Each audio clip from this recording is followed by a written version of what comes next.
El mundo ha cambiado mucho, ¿no? De todas formas,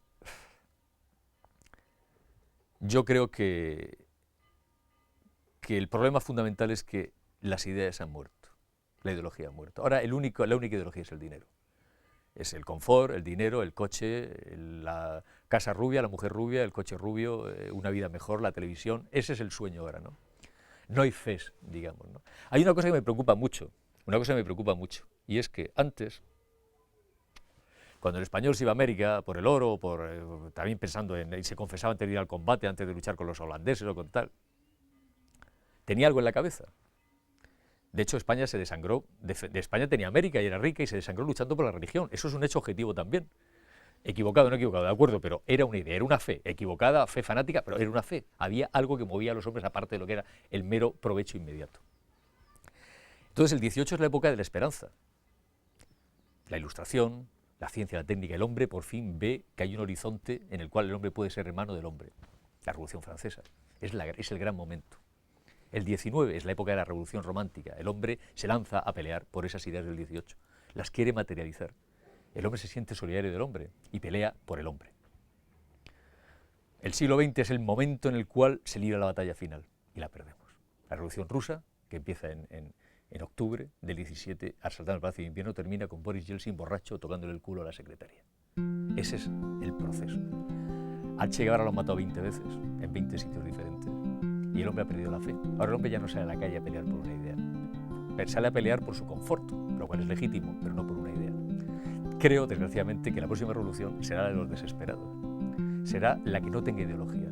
La gente se echará a la calle para poder tener el televisor que ve en la televisión, tener el coche que ve en la televisión, para poder tener la casa que ve en la televisión, para poder hacer realidad lo que la televisión le está mostrando, ¿no?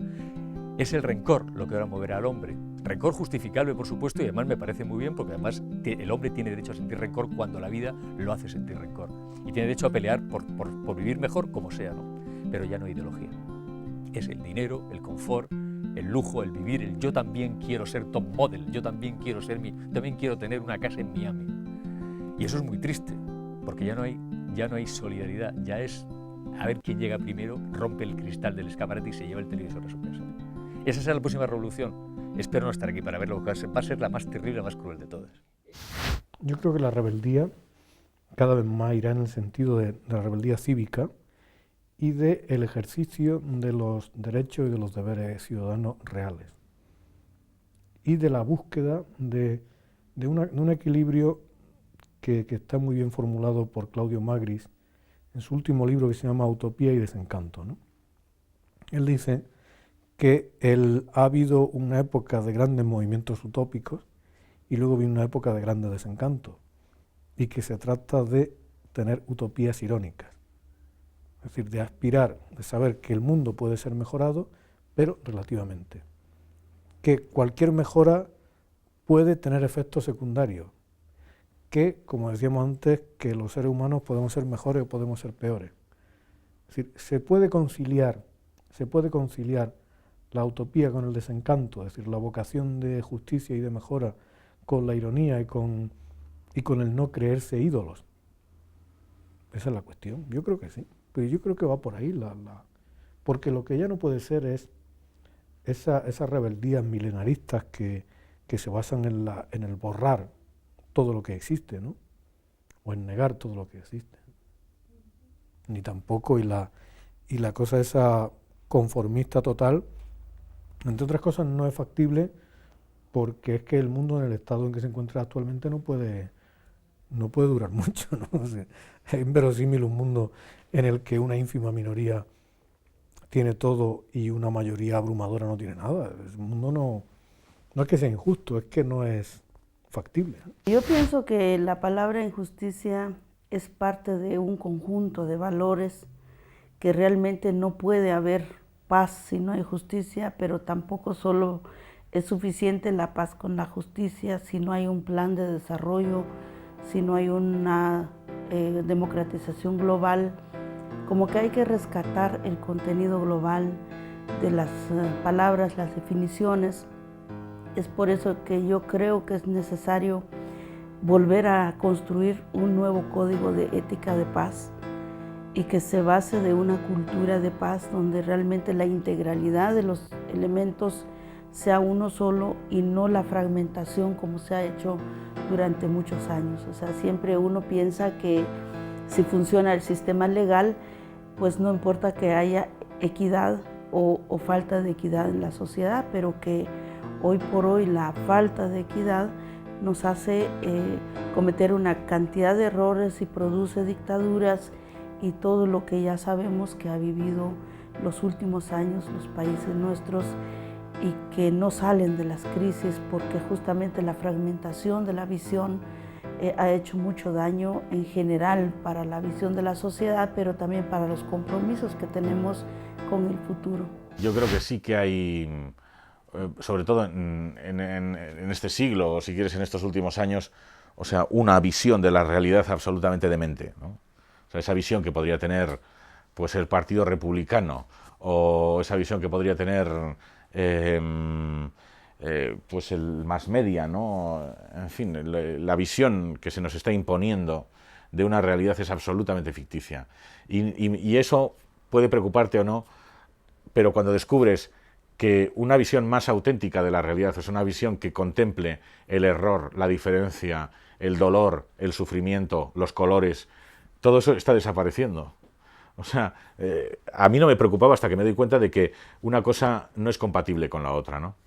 Y la gente quiere ser como... La gente quiere vivir en ese mundo ario y abstracto de los anuncios, ¿no?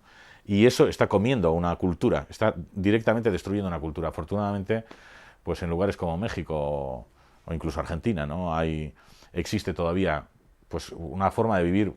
No quisiera caer en la tentación de hacer la división entre anglosajón y latino, pero sí que es por lo menos válida para pensar, ¿no? Existe una manera, en Perdita Durango, por ejemplo, una manera anglosajona de ver el mundo contra la que lucha Romeo. Entonces, el estar atado a esa visión, si quieres, preindoeuropea, no sé cómo llamarlo, esa visión primitiva de la realidad que tiene Romeo, te lleva a la destrucción. O sea, el creer más en el mito que en el logos te lleva al caos, ¿no? Y a creer en el destino también, ¿no?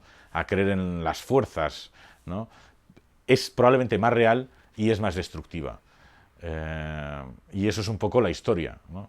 Es un hombre que intenta imponer su manera de ver el mundo, que es una manera de ver el mundo que está desapareciendo, una manera de ver el mundo arcaica, que es creer en la religión, en la relación del hombre con la naturaleza, en la lucha contra...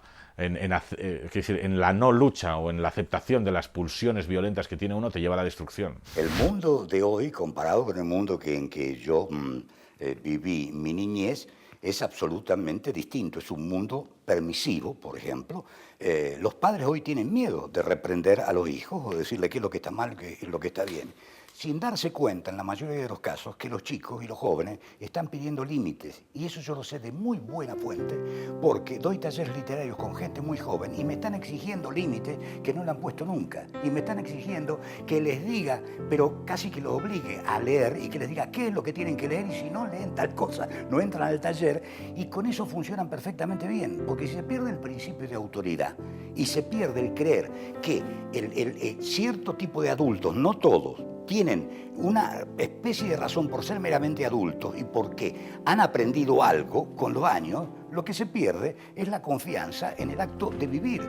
Las sociedades que respetan a sus ancianos, a los viejos ancianos tipo Sanedrín, digamos, suelen funcionar muy bien, porque esos hombres son aquellos que han ido acumulando el saber, la experiencia y los conocimientos de toda la comunidad. Yo no estoy en desacuerdo con ciertas naturalmente lógicas, durezas en la enseñanza. Estoy totalmente de desacuerdo con esta especie de libertad total, que no está basada en un sentido profundo de la libertad. Está basado en el miedo que tiene hoy el adulto de decirle a un adolescente qué es lo que tiene que hacer. Porque como sabe que su vida de adulto está edificada sobre la mentira, sobre los errores y sobre la maldad y la perversidad realmente, no se sienten con derecho moral a decirle a alguien qué es lo que tiene que hacer. Y esto está llevando a la sociedad a un lugar del que le va a costar mucho salir.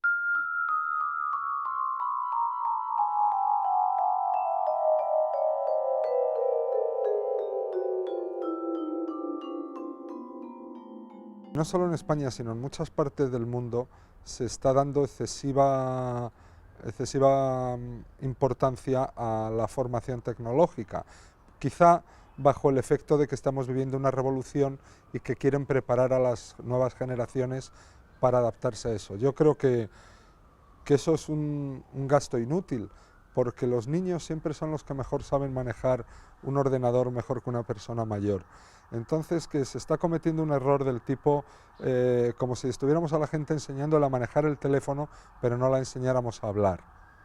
¿Sabes? Dices, vale, ya sabe usted cómo se cuelga y se descuelga, los prefijos de todas las provincias y dónde hay que meter el dedo para marcar los números, pero ¿tiene usted algo que decir una vez que haya descolgado el teléfono a la persona que está en el otro lado? Un poco eso es lo que está pasando, ¿sabes? Estamos todos onnubilados con los cables y nos estamos olvidando de los contenidos. Pero eso pasa en todo, pasa en las televisiones, pasa en todo, ¿no?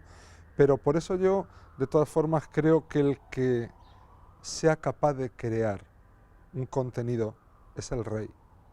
O sea, eso cuando le hicieron el homenaje del American Film Institute a Billy Wilder, salió ese hombre ahí con 80 y tantos años y dijo una cosa muy bonita. Dijo, bueno, ahora todos vamos a tener pantallas gigantes en el dormitorio, en el cuarto de baño, en el salón, y marcando un número verás la película que quieras y hablarás por teléfono viendo la cara del que está hablando, y el otro no sé qué, y dice, pero ¿quién va a hacer las películas que se van a poner en todas esas pantallas? Dice, no los dueños de los canales, ni el que pone los cables, ¿no? Dice, seremos nosotros, dice, o sea, y la conclusión de Billy Wilder era, nos necesitan más que nunca. Ellos tienen el dinero, pero nuestros el poder y la gloria. Y me pareció muy hermoso, porque demostraba una vez más que aunque está viejo, está muy lúcido y sabe lo que es la realidad. Yo no estoy en contra de ninguna invención tecnológica que sirva para comunicar y para que la gente pueda entrar en contacto de la mejor manera posible. Yo, por ejemplo, tengo la experiencia de mi hija, que es una niña que lee bastante, porque ha visto a sus padres leer, desde luego, y porque en la escuela también aquí se incentiva mucho la lectura, pero es una niña que entra mucho en internet, como cualquier otro niño, y que comunica con sus amigos, y entre ellos se mandan poemas de fábulas de La Fontaine, esto, lo otro, y ya pasó esa etapa porque ella es más grande, pero poemas que yo leí con 20 y pico de años y que yo descubría con 20 y pico de años de los, qué sé yo, Villon, de los poetas franceses importantes. Y eso a mí me emociona mucho, porque creo que justamente lo que acabas de decir, que Internet está sirviendo, sobre todo yo creo que debería servir sobre todo para eso, para que sea el lenguaje poético se extienda, para que la comunicación poética se extienda. Yo respecto a la tecnología, dejando de lado lo del ordenador, el ordenador es una cosa maravillosa para escribir, y para escribir novelas no han inventado ni inventarán nunca jamás otra cosa. Bueno, igual sí inventarán algo mejor, pero vamos, es fantástico, es fabuloso, me parece que está muy bien. Internet me parece que está muy bien, creo que Internet es un buen invento, aunque, bueno, pues es muy perfeccionable en el estado actual. Yo creo que, en general, todas las cosas, todos los temas relacionados con el glamour están muy bien representados en Internet. O sea, tú vas a Internet a buscar Calvin Klein y encuentras muchísimas páginas que te cuentan cosas sobre Calvin Klein o sobre el actor de moda o sobre los Oscars del 2000. Si vas a buscar otro tipo de cosas, sigue siendo mucho mejor una biblioteca, ¿no? Porque creo que en ese sentido todavía los contenidos se parecen más a las revistas femeninas o a las revistas de moda que a los índices de las bibliotecas, pero me parece que es una buena cosa, y creo que además Internet, para lo que sí me parece que es importante, es para como una fuente de libertad de expresión universal y muy difícil de cortar. Quiero decir, o sea, en ese sentido, lo que sí espero que pueda llegar a hacer Internet es ponerle las cosas difíciles a los censores de las dictaduras, porque realmente es muy difícil controlar... Bueno, cállate ahora, ¿eh? Es muy difícil controlar, realmente es muy difícil controlar lo que entra por la red y en ese sentido creo que ese valor sí que puede tener. Ahora, respecto a lo de la literatura, yo francamente no soy muy escéptica, ¿no? O sea, que después de haber cantado las excelencias del correo electrónico, eso es otra cosa que se me ha olvidado. Yo tengo muchos contactos con Latinoamérica, por ejemplo, y con mis traductores que están en países alejados como Grecia o como... Y bueno, yo con toda esa gente puedo hablar gracias al correo electrónico, ¿no? O sea, sin correo electrónico sería todo mucho más difícil, ¿no?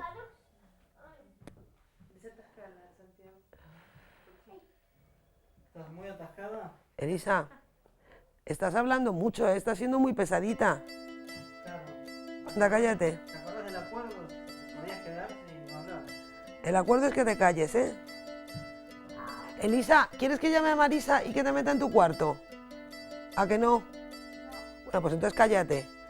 No, y no salgas por ahí que vas a salir en la pantalla. Vuélvete a la... ¿Ya? Elisa, ¿ya puedo? ¿Ya te vas a callar? No estoy calmo. ¿Te vas a callar ya? Callada, ¿eh? Bueno, pues respecto a lo de la literatura yo soy bastante más escéptica. Yo creo que realmente Internet es una coyuntura estupenda para el pirateo literario. Supongo que eso es evidente, ¿no? Hay dos teorías sobre esto. Una teoría dice que Internet nos va a hacer súper listos y otra que nos va a hacer súper tontos, ¿no? Sí, yo creo que es un instrumento, como otro cualquiera, poderoso, pero un instrumento, es decir, puede favorecer la comunicación, puede favorecer al pequeño y puede favorecer al grande. Es un instrumento sin más. Es decir, si el ferrocarril es bueno, pues hombre, es bueno si sirve para que la gente vaya a la playa o para que un hombre vaya a encontrar a la mujer que ama a 500 kilómetros. Y es malo si sirve para llevar a la gente a un campo de exterminio. El ferrocarril en sí no lleva marcado, ¿no? Entonces, a mí me parece un instrumento, pero me parece que se dicen muchas tonterías sobre eso. Es decir, la cosa apocalíptica de pensar que un avance tecnológico, eso se dijo hasta de la pluma estilográfica. Cosas que se dicen ahora de la computadora se han dicho de la pluma estilográfica. O de la máquina de escribir. Ahora todo el mundo tiene el romanticismo de la vieja máquina de escribir. Pues también se ha dicho que la máquina de escribir, que era una deshumanización. Esa jeremiada en contra o a favor de la tecnología, creo que la tecnología depende de cómo se use, ¿no? Sin más. Si la televisión transmite estupidez, pero también transmite inteligencia, ¿no? No creo que en general, no creo que en sí un avance tecnológico sea nocivo. No, porque se ve que no, ¿no? Es decir, dice, ahora es la época pues ahora es la época que hay más libros en el mundo, ¿no? Que es más fácil que haya libros. Y otra cosa es que los libros se lean más o se lean menos, que sean mejores o peores, pero el avance tecnológico, de verdad, yo creo que la sospecha, el sospechar de eso, del avance tecnológico, no creo que sea nunca un acto de lucidez, ¿no? A veces estas cosas tan modernas nos remiten a cosas bastante atávicas. Yo tuve una conversación con un escritor que conocí en una fiesta aquí en México. Él hablaba francés, negro, de África, y me dijo que era un escritor de chat. Y yo en mi ignorancia y en mi mal francés entendí que era un escritor de chat, como de internet. Y entonces yo le empecé a hacer una serie de preguntas sobre su escritura y él me dijo que él trabajaba en una forma de oralidad colectiva, que recuperaba muchas voces tribales, y todo lo que él me iba diciendo refiriéndose a Chad, su país en África, yo lo asociaba con el chat. Y claro, la anécdota me deja a mí como un tonto, pero es interesante porque cuando se lo dije a él, le pareció muy revelador de que sí, muchas de las formas de escritura ahora que tienen que ver con esta nueva oralidad, con mensajes quebrados, con una tribu muchas veces anónima, porque la voz de un correo electrónico pasa rápidamente a otro y se empiezan a mezclar, ¿no? Entonces todo este trabajo un poco es como Internet como fogata, ¿no? De una tribu dispersa. Y hay elementos muchas veces en estos discursos que parecen hipermodernos que nos remiten curiosamente a viejas formas de circulación de la palabra. Entonces, por eso a mí esa anécdota me parece emblemática.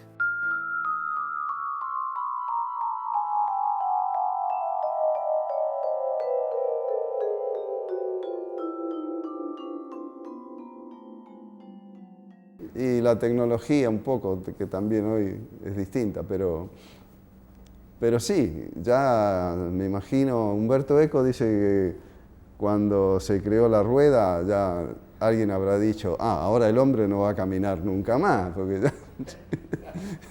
Y sí, no, por suerte seguimos siendo como somos, o por desgracia, no sé, qué sé yo, pero lo único que tenemos, ser como somos, ¿no? En la medida en que la tecnología nos ayuda y en que cambia el sistema económico y hay más paridad y más justicia, es posible que tengamos vidas mucho mejores. Yo soy muy optimista respecto al futuro.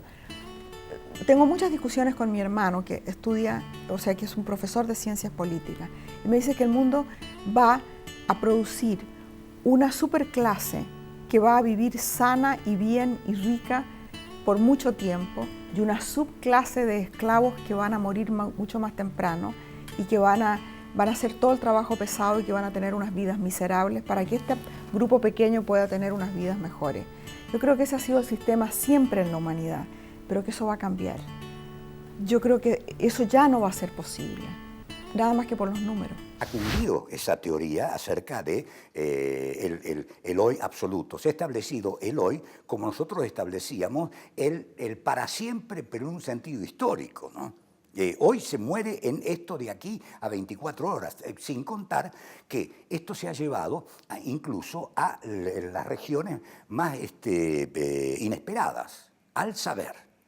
Conocer es aquello que un hombre hace dentro de sí y que muy difícilmente es transmisible. El conocimiento verdadero de aquello que un hombre sabe muy difícilmente se puede transmitir. Lo que se transmite es el saber de ese conocimiento.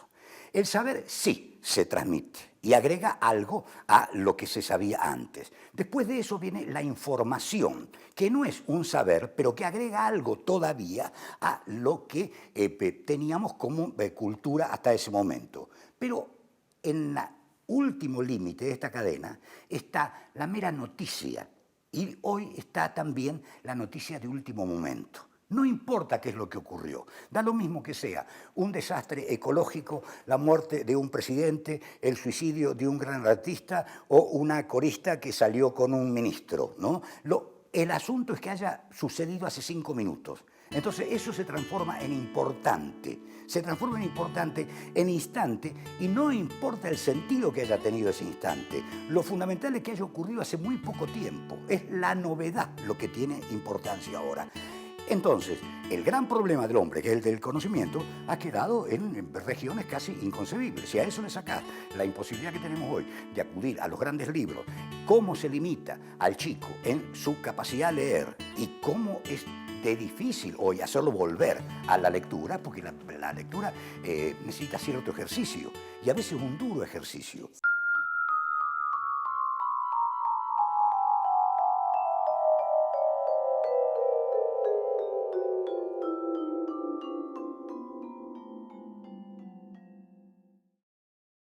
Hay unas que son unas bestias y otras no. Y hay personas que son unas bestias y hay personas que son extraordinarias. Y eso se ve muy claro. Es decir, el ser humano no es bueno por naturaleza, pero tampoco es malo. No es bueno por naturaleza, como pensaban algunos ilustrados, ni es malo por naturaleza como algunos clérigos piensan, ¿no? Es decir, si nosotros miramos dentro de nosotros mismos, sin teorizar, vemos que hay impulsos nobles y muy generosos y que hay impulsos turbios, ¿no? Y entonces, claro, se trata de organizarse racionalmente para desarrollar lo más posible los impulsos generosos y contener o limitar los impulsos turbios, pero eso está en la propia especie. Yo tengo un amigo que se dedica a esto y dice que es que somos unos primates muy agresivos y tal, ¿no? Pero bueno, también hay una cosa, y es que en esos primates la colaboración a veces es más necesaria que la competencia, ¿no? Y aparte de todo, yo creo que hay una capacidad de organizarse racionalmente. Si uno piensa en la situación del mundo en el siglo XVIII, pongamos por caso, o la situación ahora, pues se da cuenta de que muchas cosas han ido mal, pero otras han ido mucho mejor. Es decir, que ahora hay mucha más gente que recibe los beneficios de la sanidad que hace 50 años, pongamos por caso. Eso es una evidencia. Hay cosas atroces, pero también hay cosas admirables. Existió el Holocausto, pero también han existido esfuerzos y unanimidades para corregir injusticias, ¿no? Es decir, existió Pinochet, pero también ha existido el juez Garzón, ¿no? Y existió Videla, pero también existió el fiscal Estrasera, ¿no? Es decir, que creo que cualquier reduccionismo creo que es muy, muy entontecedor, porque además solo sirven para quitarnos responsabilidad. Es decir, si es verdad que somos tan malos, no hay remedio, ¿no? Pero sabemos que las cosas, es decir, que la Tierra puede que no vaya a ser un paraíso, pero sabemos que hay cosas que pueden ir mejor. Y que las cosas pueden ir mejor o pueden ir peor. Y las situaciones pueden derivar hacia el desastre o pueden derivar hacia algo mejor. Y lo hemos visto en la historia, es decir, en 1975, como hablábamos antes, España podía haber ido en una dirección o podía haber ido en otra. Hubo un esfuerzo de concordia y se fue en una dirección. Entonces, y lo mismo pasó en Sudáfrica, pongamos por caso, ¿no? No es lo mismo que estuviera Mandela que no hubiera estado Mandela. No es lo mismo que el que hubiera existido en Estados Unidos el movimiento de los derechos civiles que el que no hubiera existido. Así que yo no soy optimista, pero tampoco soy pesimista. Creo que las cosas pueden ir mal o pueden ir mejor y que depende de decisiones racionales de los seres humanos, ¿no? Pienso que la locura humana de imaginar una y otra cosa es de cierta manera un aliento, ¿no? Es de cierta manera un escape frente a semejante situación. Pero yo también pienso que de teorizar las alternativas, corremos el riesgo de que nos quedamos también muy, muy a la altura de las utopías y terminamos haciendo daño a la gente. Yo creo que hay que tener equilibrios. Yo siempre convoco al equilibrio. Convoco a que la gente seamos cada vez más modestos, más equilibrados, no arrogarnos todo la verdad y respetar nuestra propia historia. O sea, lo peor que hacemos es cuando empezamos a denigrar nuestra propia historia, y la historia de la humanidad es compleja, igual como toda humanidad, no tenemos la nuestra propia solamente. En fin, yo por supuesto que si me meto a discutir si los españoles tenían razón de llegar aquí o si no lo tenían o si se quedaban con todo el pecado hasta la fecha, realmente yo creo que es una discusión absurda porque la historia evoluciona todos los días.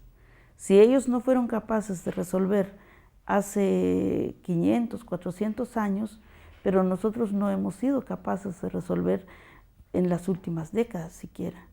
O sea, la oportunidad de construir nuestra historia siempre la hemos tenido en las manos y bueno, entonces yo soy gente que acepto las distintas opiniones y creo que lo más importante es que la gente sea propositiva. Hay que proponer alternativas. Si queremos hacer algo y contribuir a algo y que nuestras vidas sean útiles en la tierra, seamos propositivos. Sí, no es fácil ser optimista, ¿no? En este mundo del fin de siglo, pero no sé, quizás uno crea contra toda evidencia, uno quizás sea capaz de creer contra toda evidencia que el mundo merece mejor destino y nosotros los bichitos humanos también. que estamos bastante mal hechos, pero no estamos terminados, y que no hemos nacido para devorarnos entre nosotros ni para aniquilar nuestra casa, que es lo que está ocurriendo hoy por hoy con este pobre planeta que tiene tan envenenada su tierra, su aire, su agua y hasta su alma. Esos personajes están condenados a desaparecer. Cada vez serán menos, pero no importa, porque es como un tablero de ajedrez donde queda un peón olvidado en un rincón, ¿no? El peón ya no sabe quién gana o pierde la batalla, no sabe ya si es blanco o si es negro, todo es muy confuso, ni siquiera los cuadros del tablero son blancos o negros, son grises, todos son grises, gamas de grises, ¿no? Él está ahí con su lanza en su casilla, pero dice, bueno, soy un peón, y a lo mejor mi batalla es seguir siendo peón y pelear por esta casilla que conozco y que quiero y que es la mía, ¿no? Y ahí está mi dignidad personal. Y con suerte mira así, al lado ve otro peón igual, en la casilla, cerca allí, y son dos, ¿no? Pero bueno, dos ya es más que uno, ¿no? Yo creo que ahora ha pasado la época de los héroes solidarios con D. Ahora es la época de los héroes solitarios con T. Pero eso seguirá viéndolo, ¿no? Habrá gente que no se resigne, habrá gente que se haga su pequeño baluarte, su pequeña trinchera, su pequeña casilla de ajedrez en la cual seguirá peleando por aquello en lo que cree, por sus fes personales. A lo mejor ya no son las fes colectivas, pero siempre habrá fes personales. El día que el último peón renuncia a pelear, ese día la humanidad estará lista ya completamente. Pero seguirá habiendo peones durante mucho tiempo. Siempre, como decía Borges, siempre nos toca vivir tiempos difíciles. O sea, siempre nos parece que este es el momento más difícil de la historia. Y la verdad que no es cierto. Hemos vivido momentos muy difíciles, han cambiado mucho las sociedades, van a seguir cambiando de manera... Afortunadamente el fin de la historia no existe, la historia se reinventa, encuentra caminos nuevos, se modifica. Para nada está terminada la cuestión política. No creo que esté terminado ni el marxismo como experiencia. Imagínate, yo no tengo nada que ver con el marxismo, pero no siento ni siquiera que el marxismo esté acabado, como todo el mundo dice, incluso los propios marxistas, que está acabado por su experiencia. Sí. Está entre paréntesis, como tantas otras cosas. Yo creo que las sociedades se van a seguir reinventando. No creo en un sentido apocalíptico de que cada vez vamos a ir hacia un pozo y que el capitalismo va, no sé, a destruir a... Tampoco creo en eso, ¿no? En ese sentido tengo una mirada más callejera de supervivencia. Siempre estuvimos mal y bien, y vamos a seguir estando mal y bien, salvo que venga un tsunami y nos arrastre y no estemos más. Pero como si hay un tsunami, no va a sobrevivir ni este video, ni nadie me va a venir a recriminar esto, ¿no? Pienso que podemos estar mejor, mucho mejor que los países que... Hay una pequeña demostración, y es que los países que han tenido bipartidismo y donde se han establecido políticas de Estado, han logrado sobrevivir y mejorar. No es la panacea. La panacea no existe en ningún lado, pero han logrado sobrevivir. El problema es que América está cruzada por monopartidos o por situaciones totalmente irregulares. Es una democracia muy adolescente todavía, que necesita un tiempo. Vamos a ver si sale adelante, ¿no?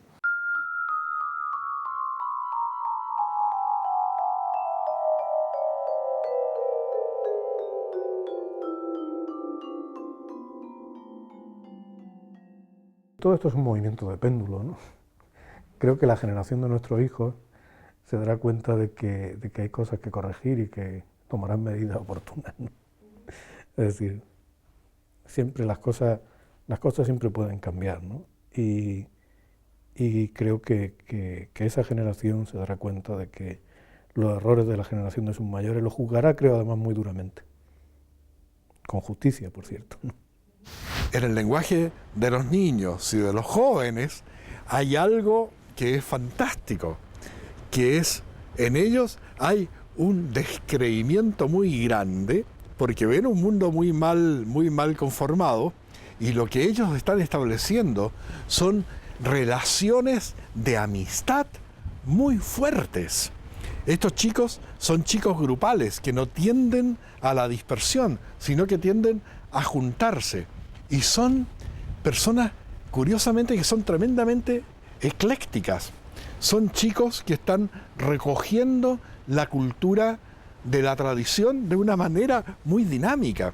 Es decir, mira cómo están los jóvenes de esta generación, los adolescentes, cómo se están haciendo cargo de la música rock, por ejemplo, de los años 70, cómo consagran a algunos intérpretes y compositores como portavoces de sus propias inquietudes, que han transcurrido en otras épocas, en otros momentos. Es decir, a mí me da mucha risa que mi hijo de 16 años, con sus amigos, estén oyendo a Led Zeppelin, estén oyendo a Yes y estén oyendo The Dark Side of the Moon de Pink Floyd. En circunstancias que era la misma música que oían mis hijos más mayores hace 25 años. Están leyendo mucho, están leyendo mucho más que las generaciones de los profesores que les enseñan. Están leyendo fuera de los programas oficiales otros libros. Yo creo que viene una generación realmente muy buena, una generación descreída, suave e interrelacionada. La amistad, la comunicación de sentimientos, el hablarse unos con otros acerca de qué cosas los afligen, la reivindicación de lo que les parecen causas nobles, que pueden estar perdidas en el tiempo. Viene una generación verdaderamente maravillosa.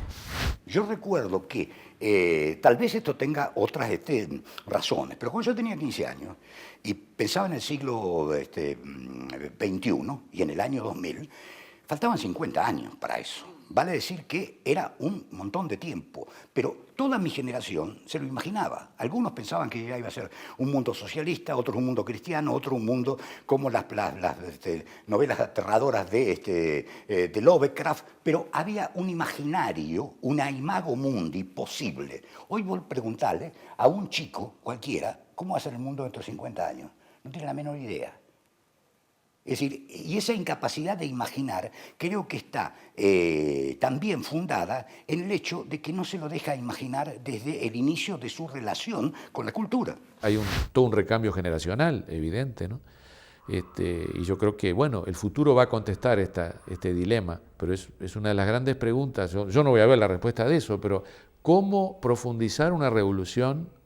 Además de cómo iniciarla, ¿no? Cómo hacerla. Pero creo que son dos cosas que están vinculadas, porque lo que se va a iniciar ya va a estar marcado por las profundizaciones que se hayan hecho y también por las deformaciones o en algún caso de casos individuales por las traiciones, ¿no? que es uno de los temas terribles también, la traición, y que no invalida la confianza en el ser humano.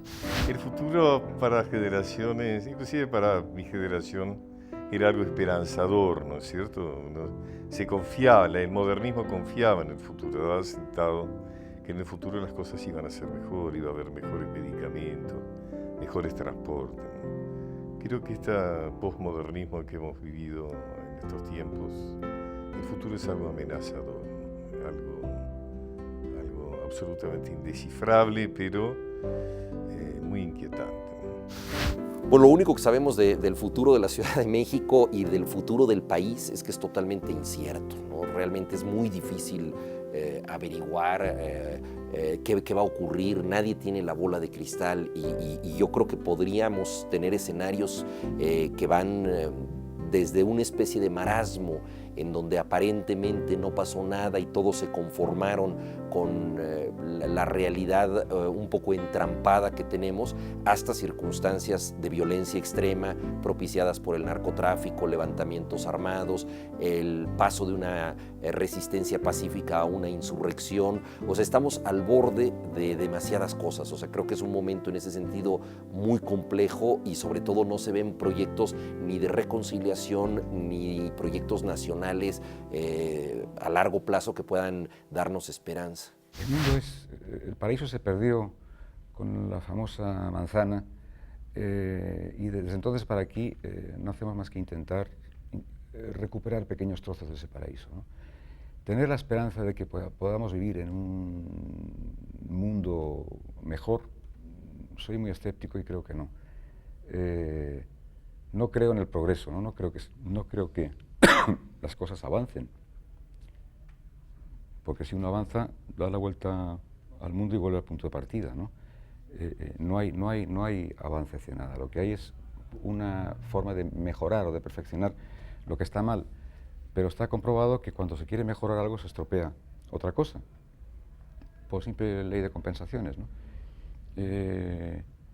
Entonces ser esperanzado en un mundo que va hacia el desmundo de alguna manera, hacia lo contrario de lo que en principio debería ser la convivencia y el sentido de la vida, es muy desesperanzador, pero sin embargo hay que tener una cierta esperanza en que el hombre sabrá encontrar, lamentablemente solo parches para poder seguir sobreviviendo, ¿no?